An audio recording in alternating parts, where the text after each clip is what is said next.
Hello, ഇന്ന് നമുക്കൊരു gift ഉണ്ടാക്കാം. വേറെ ഒന്നുമല്ല, നമ്മുടെ ബർത്ത്ഡേക്കോ അല്ലെങ്കിൽ ഇപ്പോൾ ആനിവേഴ്സറി ആയിട്ട് ഗിഫ്റ്റ് കൊടുക്കാനോ അങ്ങനെയൊക്കെ ഉപയോഗിക്കാൻ പറ്റിയ ഒരു അടിപൊളി ഒരു കാർഡാണ്. എനിക്ക് നല്ല ഇഷ്ടപ്പെട്ടു. പേഴ്സണലി ഞാൻ ഉണ്ടാക്കിയപ്പോൾ കുറച്ച് കഷ്ടപ്പാടുണ്ടോ എന്ന് ചോദിച്ചാൽ കഷ്ടപ്പാടല്ല, നമ്മളിത് ഉണ്ടാക്കുന്ന ഒരു നാക്കുണ്ടല്ലോ, അത് അറിഞ്ഞു കഴിഞ്ഞാൽ പെട്ടെന്ന് തന്നെ ഉണ്ടാക്കാവുന്നുള്ളൂ. വേറെ ഒന്നുമല്ല, ഒരു ഗ്രീറ്റിംഗ്, അതായത് നമ്മുടെ കല്യാണക്കത്തൊക്കെ ഉണ്ടാവുമല്ലോ, ഇൻവിറ്റേഷൻ കാർഡ്, അല്ലെങ്കിൽ നമുക്ക് കാർഡ്ബോർഡ്, ചെറിയ കാർഡ്ബോർഡ് ഉണ്ടെങ്കിൽ അതെടുത്താലും മതി, ഒന്ന് കവർ ചെയ്തെടുത്താലും മതി കേട്ടോ. എൻ്റെ അടുത്ത് വലിയൊരു ഇൻവിറ്റേഷൻ കാർഡ് ഉണ്ടായിരുന്നു. അപ്പോൾ അതിൽ ഉണ്ടായിരുന്ന കാർഡ് ഉപയോഗിച്ചിട്ട് തന്നെയാണ് ഞാൻ ഉണ്ടാക്കിയിട്ടുള്ളത് കേട്ടോ. പിന്നെ ബർത്ത്ഡേ കാർഡ് ഉണ്ടാക്കാൻ വേണ്ടിയിട്ട് ഒരു സബ്സ്ക്രൈബ് കൂട്ടി പറഞ്ഞതാണ്, നമ്മുടെ പേര് മെൻഷൻ ചെയ്യാം കേട്ടോ. ആർമി ഫോർഎവർ ആണെന്ന് തോന്നുന്നു. അതൊന്നും നല്ലപോലെ നീറ്റായിട്ട് എടുക്കുക, കവർ ചെയ്തെടുക്കുക. അതിനുശേഷം ഈ ഒരു സംഭവം ഉണ്ടാക്കുന്നത് വേറൊന്നുമല്ല, അതിലുള്ള ഗിഫ്റ്റാണ് കേട്ടോ.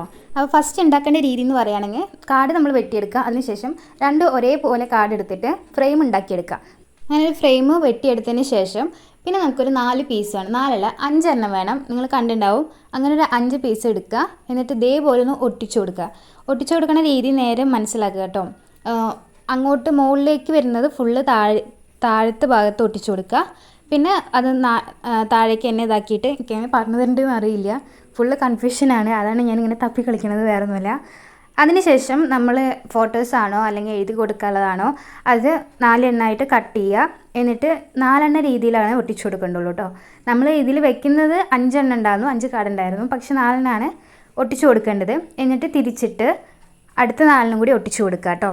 ഇതേപോലെ നമുക്ക് ആ ഒരു നമ്മുടെ എന്താണ് നമുക്ക് ഗിഫ്റ്റ് കൊടുക്കേണ്ടത്, ഒന്നില്ലെങ്കിൽ ബർത്ത്ഡേക്ക് ആണെങ്കിൽ നമ്മൾ ഒരുമിച്ച് നിൽക്കുന്ന ഫോട്ടോസ് കൊടുക്കുക, അല്ലെങ്കിൽ ഇപ്പോൾ ആനിവേഴ്സറി അങ്ങനത്തെ ഗിഫ്റ്റൊക്കെ ആണെങ്കിൽ അവർ കപ്പിൾസ് ആയിട്ടുള്ള അങ്ങനത്തെ ഫോട്ടോസ് കൊടുക്കുക. അപ്പോൾ അമ്മയ്ക്ക് അച്ഛനാണെങ്കിൽ അവരുടെ ഫോട്ടോസ് കൊടുക്കുക. അങ്ങനെ നമുക്ക് ഇഷ്ടപ്പെട്ട എന്താണെങ്കിലും കൊടുക്കുക കേട്ടോ. അങ്ങനെ എന്നെ ഫോട്ടോ ഒന്നുമില്ല, എൻ്റെ കയ്യിൽ ഫോട്ടോസ് ഒന്നുമില്ല, അതുകൊണ്ടാണ് ഞാനിങ്ങനെ ചെയ്യാണ്ടിരുന്നത്. മുറിച്ച് കൊടുത്താലും കുഴപ്പമൊന്നുമില്ല, 2-3 ഫോട്ടോസ് ഒരേപോലെ എടുത്താലും മതി കേട്ടോ. വെട്ടി കൊടുക്കേണ്ട രീതിയൊക്കെ മനസ്സിലായെന്ന് വിചാരിക്കുന്നു. എനിക്കെങ്ങനെ പറഞ്ഞു തരേണ്ടതെന്ന് അറിയില്ല. ഞാൻ പിൻട്രസ്റ്റിൽ നോക്കിയിട്ടാണ് കേട്ടോ ഈ ഒരു ഇത് ചെയ്തത്. ആദ്യം ഒന്ന് ചെയ്തിട്ടുണ്ടായിരുന്നു, അത് എനിക്ക് നല്ല ഇഷ്ടപ്പെട്ടു.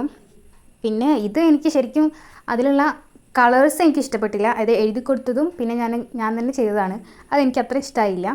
എന്നാലും ഒപ്പിക്കാം. പിന്നെ ഇത് അങ്ങോട്ടും ഇങ്ങോട്ടും ആക്കാൻ വേണ്ടിയിട്ട് എനിക്ക് നല്ല ഇഷ്ടപ്പെട്ടിട്ടുണ്ടായിരുന്നു. പിന്നെ ഈ ഒരു വൈറ്റ് പീസ് ആ ഒരു ടേപ്പ് ഒട്ടിച്ചത് കാണുന്നുണ്ടായിരുന്നു, അപ്പോൾ ഞാൻ അതൊന്ന് ഒട്ടിച്ചു കൊടുത്തു. അത് ശരിക്കും ഒട്ടിച്ചു കൊടുക്കണില്ല. പിന്നെ പിൻട്രസ്റ്റ് നോക്കിയപ്പോൾ അതെന്താ ശരിക്കും എനിക്ക് ചെയ്യണമെന്ന് എനിക്ക് അറിയില്ല, അതുകൊണ്ട് ഞാൻ വൈറ്റ് പീസ് ഞാൻ അവിടെ ഒട്ടിച്ചു കൊടുത്തു, ഒരു വൃത്തികേടാവാണ്ടിരിക്കാൻ. പിന്നെ ഈ ഒരു ഗിഫ്റ്റ് ഞാൻ ആർക്കും കൊടുക്കുന്നൊന്നുമില്ല, നമ്മൾ ജസ്റ്റ് ഒന്ന് കാണിച്ചു തരാൻ വേണ്ടിയിട്ട് ഞാൻ ചെയ്തതേ ഉള്ളൂ കേട്ടോ. കാരണം ഈ കല്യാണക്കത്ത് ഞാൻ ആ കളറൊന്നും ഞാൻ മാറ്റിയിട്ടില്ല, വേണമെങ്കിൽ വൈറ്റൊക്കെ ഒട്ടിച്ചു കൊടുക്കുക.